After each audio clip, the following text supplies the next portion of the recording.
There are a lot of great musicians in the world from different ethnic groups, but each group tend to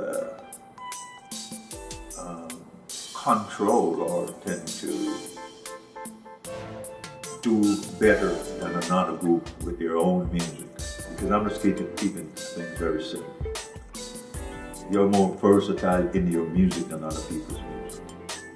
But you see, like, I'm a reggae or a jazz player. You know, this is where most of my things are based on funk, right? If I'm those, the genre of music is a speciality of the musicians who compose the music or who lives the music. This is one of the things with reggae. I live reggae. I live crossover reggae jazz. And I'm going by definitions now because this is the way the system is good. I live these stuff. So when I'm thinking like reggae and jazz, I'm thinking of the way I live and of the way I move. But if you are versed in your music, don't try to come and control another person's music which they're versed in, because all you can do, you can have your little trimmings to it from your music, but you will never live to play the music like the people who originated the music. You can play different, but you'll never play it the same. If I'm in reggae and I'm in jazz and I'm in, say, calypso or bossa nova or Spanish music or classics, you know, I will never try to play like Vladimir Horowitz, you know, or the Glenn Gould, you know, because that's their stuff. But if they were around, even when Glenn Gould was around, he could never come near me with reggae or jazz because I'd blow him away. I mean, this is not a joke, you know, I'd blow him away. You know, well, he could come with his classical stuff, I'd run.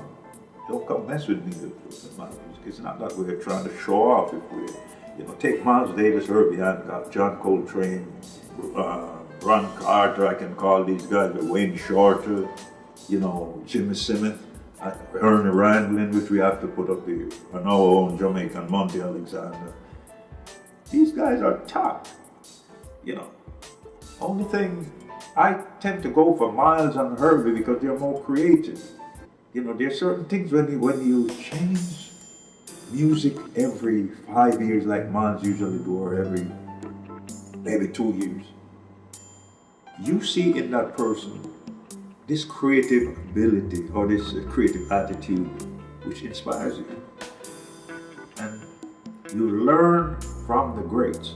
If you come on this earth and think the people who came before you, who paved the way, you should like put them down, you know, you better pack it in and you know, pack it up. Don't go get into music. If you are going to play music for hamburger money, or just because you are going to play hamburger music, or we could be on it, you go play that. But don't come and diss these people who have laid the foundation. Like I said before, Ernie Randlin laid the foundation for ska and rocksteady. I know that. A lot of people don't know that because you don't hear of Ernie Randlin unless you hear of him playing in Europe or something like that. But I grew up with these cats. They were my mentor. And the time when Ernie Randlin was popular, I think he was in the time of Wes Montgomery. He was like in the world #2 or #3 in them times, which, like in the 50s, 60s or 50s. You had to be good to be in the world, you know, in that class. So these were the people, I used to play guitar, and these were the people I used to look up to. You know, when it comes to music now, I used to listen to a lot of classical music. This is with the way, like, you know, my technique, which I changed my technique from playing the scales the way they were taught to play. I don't play scales like start C with my thumb and start D with my thumb and start F with my thumb and all the white keys you start with your hand. I start with any finger, because if you tend to start your scale, this is something I'm passing on to whosoever will learn anything about like playing. You know, dimension or close to the dimension of it. I'm not the greatest, but I can teach the greatest. So the greatest can teach me. I'm a student, I can teach the greatest. You understand? And you don't have to start your scale with your thumb or people tell you can't put this finger on this note and this is wrong and technically wrong. Monk came and Monk was playing flat.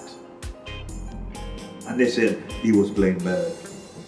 I want to see you go play piano and bend your fingers and play the black note. It's impossible. You cannot bend your finger and play the black note. Monk was playing in like F sharp, B, C sharp, which was 5 black notes or 2 white notes. So you had to play with your fingers like slightly extended. You know. So they laughed at him. To me, if it wasn't for Thelonious Monk, none of us today would be improvising. Because Count Basie and these guys were great, but they went another direction where they just arrange the music, use great musicians, and they're great. You gotta give it to them. But Monk came on and started improvising on the piano like nobody else has and will ever do like he did. You know, and this is where most people got their improvisational skills from. You have Hart Tatum, to me, is one of the greatest I've seen. I won't say the greatest, one of the greatest. I think Herbie, to me, is the greatest jazz pianist I've seen. You know, why I say that, I don't know. I've seen like Chick Corea and people like that, but when Herbie goes on a piano, it's like, plus he's versatile in like all music, not reggae like me. Because Herbie, if you come to me with reggae, I'll blow you away. I'm serious. You're the greatest. You know, and that's a joke, but I'll blow you away with reggae. And when I see people like those play music, I cannot go back to a certain level, like go back to elementary school, because that elementary school knowledge is already embedded in me. 2 + 2 = 4, you know, 3, 4 is 12, you know, stuff like that. Now you're dealing with like calculus, you know. And this is one of the reasons why a lot of people don't understand music to a certain level, because Einstein in his 8 days played music, so it's obvious that he had something to do with the mathematics, genius of seeing things in a different zone. This is my simple language, zones and dimensions. You know, I play music in a calculus dimension. So if I'm, you know, using integration and you know, differentiation and stuff like that, and you're using arithmetic, I'm using like logarithms and stuff like that, you're using arithmetic. It's hard for you to say, oh, you know, rock music, Rasta, jazz, this, that. It's a different dimension. I won't say level, it's a different dimension. You won't see what I see when I play certain notes. On the piano, I don't go by scales most of the time. I go by dimensions, like 3-2 formation. You know, the chromatic has 2 white notes, 1 black note, and white, black, white, white, white, black, white, black, black, white. I go by those dimensions. And in all the scales, on all the dimensions, you have the whole tone scales, you have the chromatic scales, you have the different scales they call do, re, and whatever they want to call them. To me, they're those basic scales. You know, when you start seeing music like I see it, and I hope I'll pass some on before I go, you know, it's not difficult, it's complex, but it's simple. You have to see it in dimension. Each time I start playing a pentatonic scale, after I play it twice, I realize I'm repeating myself. There's 5 notes, you can only play it like 25 different ways if you use differentiation or whatever you call it, exponent. You see, like, you can play it only a certain amount of ways. And most people put their 5 fingers on it and that's it. I play it in dimensions where I use, you know, these 3 fingers, these 3 fingers, these 2 fingers, these 2 fingers. I can use, these dimensions are different sounds. A lot of times you see me talking about miles, I heard Miles, I was listening to this song called Tutu, and I heard Miles play some stuff on the trumpet, which to me, it's impossible. The sound and what he gets out of the instrument is impossible. And how he moves the scale, how he splits up the scale. And he puts them in spots where I haven't heard a trumpeter or a musician or anybody put music in spots like that. To me, I'll be honest with you, he's the greatest musician I've ever come across in my lifetime. Whosoever wanna, go against that, you go and listen to that little guy with his trumpet who are doing things which it's not difficult, but it's complex. It's how he synchronizes things, how he puts things into spaces, how he leaves the spaces out, And this is one of the reasons why I'm doing this, whatever you call it, documentary or something in my life which I want to pass on. Because later on I might do something else where I pass some stuff on to other musicians. I'm just gearing you up so when I come up with stuff, I say, oh, this is not difficult. It's not difficult. It's just a little bit complex. But you can see it. If you go by dimensions, you see it. But if you try to work it out like your old way, you'll never see it.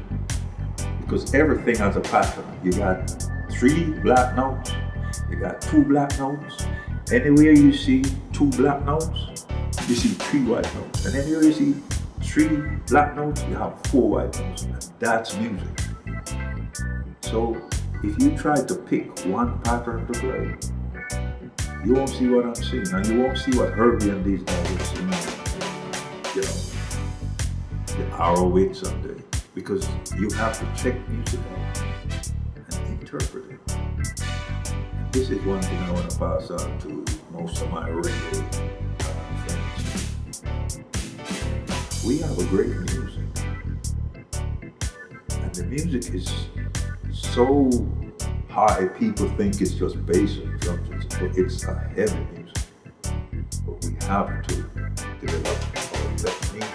If you want to be more creative in other areas, and stop criticizing and putting people down who are seen a little bit higher than you're seen.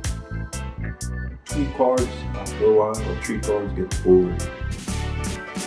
You might not like what I'm saying, but even if you're doing your song after a while, you say, I hear singers say, I'm tired to sing the song, I'm tired to sing. Because after a while, and they see him rhythm, I'm tired to sing. Those are some of them are the same people who look at me and say, well, you play jazz and Rasta, give people the what they want and this, that. If you don't get more creative with the music, it's gonna just flop and die. And I've said this 100 times. So get ready. Reggae is gonna take a new dimension as long as you listen to people who are the roots of the thing, who have the creative genes for the stuff, and who have paved the way for you.